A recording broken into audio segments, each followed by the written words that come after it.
Hello दोस्तों, आप सभी का एग्जाम बोर्ड में स्वागत है।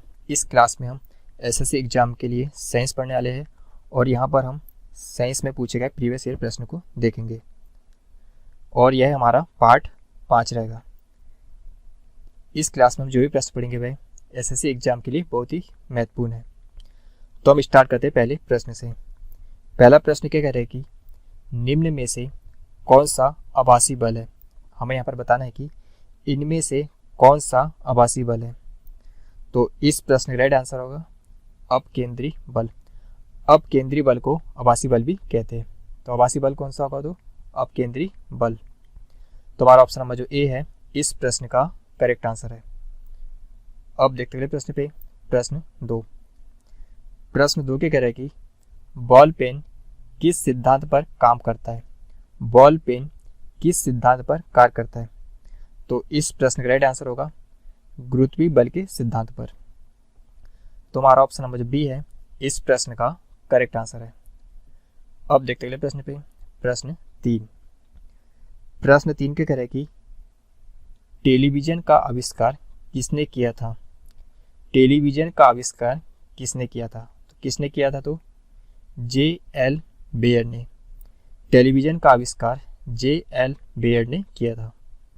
तो हमारा ऑप्शन नंबर जो सी है इस प्रश्न का करेक्ट आंसर है।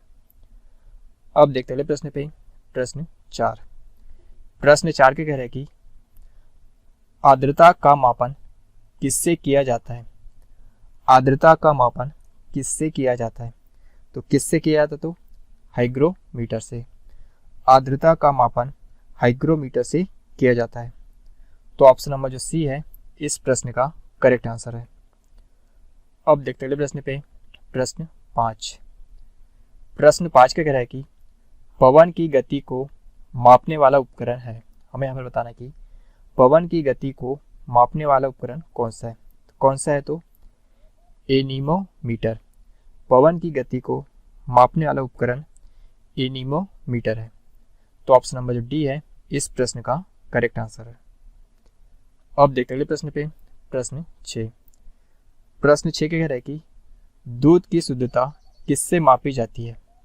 दूध की शुद्धता किससे मापी जाती है। तो किससे मापी जाती है? तो लैक्टोमीटर से। दूध की शुद्धता लैक्टोमीटर से मापी जाती है। तो हमारा ऑप्शन नंबर जो ए है इस प्रश्न का करेक्ट आंसर है। अब देखते हैं प्रश्न पे। प्रश्न 7 के कह रहा है कि बल का एसआई मात्रक क्या है। हमें यहाँ पर बल का एसआई मात्रक बताना है। तो बल का एसआई मात्रक क्या होता है? तो न्यूटन होता है। बल का एसआई मात्रक न्यूटन होता है। तो ऑप्शन नंबर जो बी है इस प्रश्न का करेक्ट आंसर है। अब देखते हैं प्रश्न पे। प्रश्न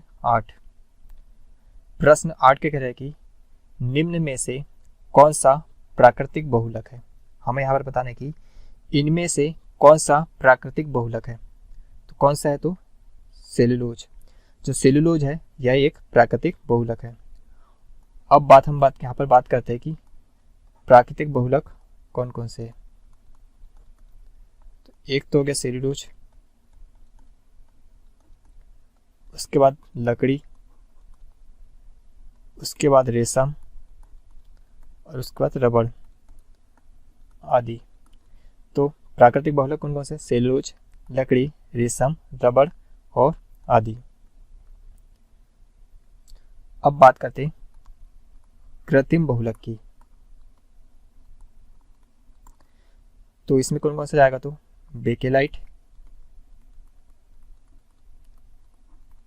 पीवीसी और नाइलॉन। बेकेलाइट, पीवीसी और नाइलॉन ये क्या है? तो कृत्रिम बहुलक है। सेलुलोज, लकड़ी, रेशम और रबड़ क्या है? तो प्राकृतिक बहुलक है। तो हमारा प्रश्न क्या है कि निम्न में से कौन सा प्राकृतिक बहुलक है। तो सेलुलोज। तो ऑप्शन नंबर जो सी है इस प्रश्न का करेक्ट आंसर है। अब देखते हैं प्रश्न पे। प्रश्न 9 के कह रहा है कि पॉलीकॉट निम्नलिखित में से किसका मिश्रण है। पॉलीकॉट निम्नलिखित में से किसका मिश्रण है। तो पॉलीकॉट जो है यह पॉलीएस्टर तथा कपास का मिश्रण है। पॉलीकॉट पॉलीएस्टर तथा कपास का मिश्रण है। तो हमारा ऑप्शन नंबर जो डी है इस प्रश्न का करेक्ट आंसर है। अब देखते हैं प्रश्न पे, प्रश्न 10। प्रश्न 10 के कह रहा है कि पहली बार परमाणु बम कहाँ फेंका गया था। पहली बार परमाणु बम कहाँ फेंका गया था।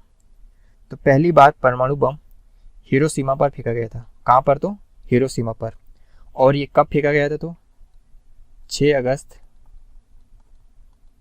1945 को जापान के हिरोशिमा पर।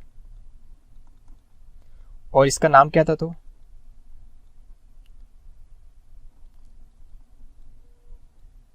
इसका नाम था लिटिल बॉय।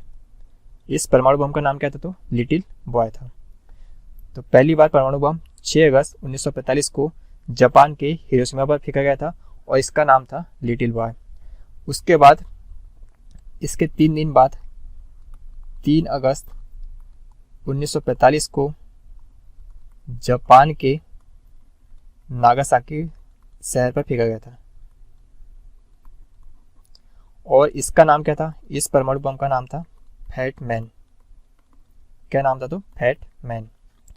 तो प्रश्न क्या है कि पहली बार परमाणु बम कहाँ फेंका गया था। तो कहाँ पर? तो हिरोशिमा पर। और कब फेंका गया था? तो 6 अगस्त 1945 को। तो ऑप्शन नंबर जो सी है इस प्रश्न का करेक्ट आंसर है। अब देखते हैं प्रश्न पे, प्रश्न 11। प्रश्न 11 के कह रहे हैं कि निम्नलिखित में से किसका उपयोग परमाणु भट्टी में नियंत्रक छड़ों की तरह किया जाता है। निम्नलिखित में से किसका उपयोग परमाणु भट्टी में नियंत्रक छड़ों की तरह किया जाता है। तो किसका उपयोग? तो बोरॉन का। तो ऑप्शन नंबर जो ए है इस प्रश्न का करेक्ट आंसर है। अब देखते हैं प्रश्न पे, प्रश्न 12। प्रश्न 12 के कह रहा है कि वह परिवर्तन जिसमें एक या एक से अधिक नए पदार्थ बनते हैं क्या कहलाता है। तो क्या कहलाता है? तो रासायनिक परिवर्तन। वह परिवर्तन जिसमें एक या एक से अधिक नए पदार्थ बनते हैं रासायनिक परिवर्तन कहलाते हैं। तो हमारा ऑप्शन नंबर जो सी है इस प्रश्न का करेक्ट आंसर है। अब देखते हैं प्रश्न पे, प्रश्न 13। प्रश्न 13 के कह रहे हैं कि बिना बुझा हुआ चूना का रासायनिक नाम क्या है। हमें यहाँ पर बिना बुझा हुआ चूने का रासायनिक नाम बताना है, क्या होता है। तो क्या होता है? तो कैल्शियम ऑक्साइड। क्या होता है? Calcium oxide CaO। और इसे दग्ध चूना भी कहा जाता है। और इसे क्या कहा जाता है? तो दग्ध चूना के नाम से भी जाना जाता है। इसका रंग की बात करें तो इसका रंग कैसा होता है? तो सफेद। रंग कैसा होता है? तो सफेद होता है। सफेद रंग का दाग होता है। सफेद रंग का दाग होता है। और यह कैसा होता है? तो क्षारीय होता है तथा क्रिस्टली ठोस पदार्थ होता है।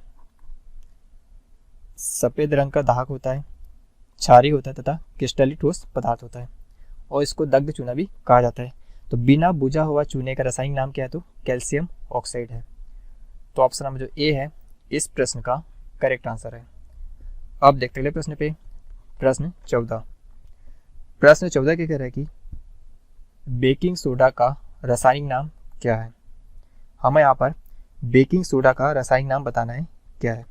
तो बेकिंग सोडा का रासायनिक नाम क्या है? तो सोडियम बाइकार्बोनेट।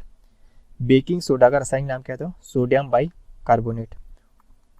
और इसे खाने का सोडा भी कहा जाता है। क्या कहा जाता है? इसे खाने का सोडा। और इसका फार्मूला होता है NaHCO3। बेकिंग सोडा को खाने का सोडा भी कहा जाता है और इसका रासायनिक नाम सोडियम बाइकार्बोनेट है और फार्मूला क्या है? तो NaHCO3 रासायनिक सूत्र। तो ऑप्शन नंबर जो डी है इस प्रश्न का करेक्ट आंसर है। अब देखते हैं प्रश्न पे, प्रश्न 15। निम्नलिखित में से किसे आनुवंशिकी का जनक कहा जाता है। है बताना कि निम्नलिखित में से किसे आनुवंशिकी का जनक कहा जाता है। तो किसे कहा जाता है? तो ग्रेगर जॉन मेंडल को। ग्रेगर जॉन मेंडल को आनुवंशिकी का जनक कहा जाता है। तो हमारा ऑप्शन नंबर जो सी है इस प्रश्न का करेक्ट आंसर है। आप देखते अगले प्रश्न पे, प्रश्न 16।